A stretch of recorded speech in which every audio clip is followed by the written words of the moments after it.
Hello, I'm Yonden Lhatoo at the South China Morning Post. It's time to talk about the dirty, rotten politics Britain is playing in the name of saving the people of Hong Kong from repression. Just like the young Dick Whittington of English folklore who found out the hard way centuries ago that the streets of London were not in fact paved with gold, many Hong Kongers getting excited over Britain's great offer of a pathway to citizenship are in for bitter disappointment. Purportedly out of overwhelming concern for the safety of Her Majesty's loyal former colonial subjects, the people in charge of good old Blighty have announced that they are creating a special class of visa for Hong Kongers with British national overseas status to help them escape the city's terrifying new national security law. According to some estimates, more than 1 million Hong Kongers could emigrate in the next 5 years under this generous new visa scheme. Half of them in the first 6 months after applications open at the end of January 2021. But how many will actually end up settling in Britain? And if they do, are they fully aware of what they're signing up for?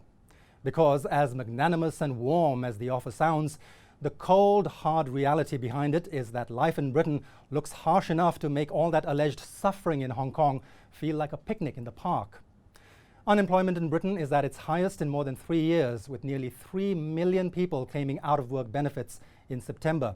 It's going to be even worse, with up to 10% unemployment by the end of the year, as the government scales back its job protection scheme and enforces a new system of lockdowns to tackle the raging COVID-19 pandemic. Imagine more than 1 million refugees from Hong Kong descending upon that job market, and how all those Brits struggling to find work and make a living would react to the competition, on top of what they already face from countless other immigrants.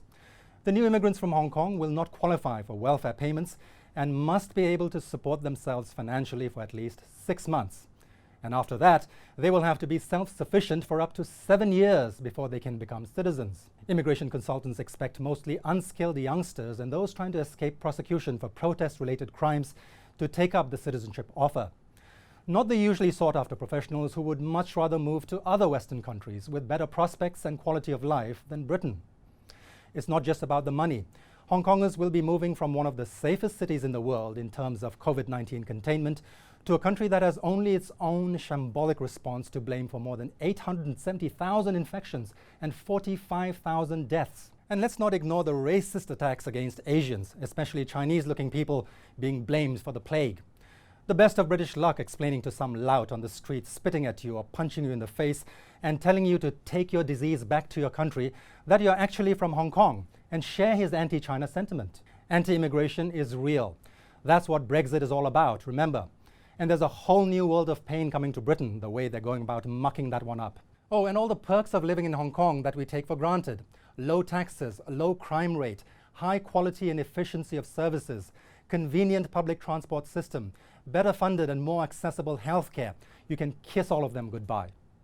The British government is peddling a pipe dream to Hong Kongers, pretending it cares for their well-being and encouraging them to abandon their own homeland. Let's hope most of us are pragmatic enough to realize we're better off staying put here. And as for those who leave only to end up deeply disappointed and desperate to return home, let's hope Beijing is benevolent enough to let them back in without retaliation.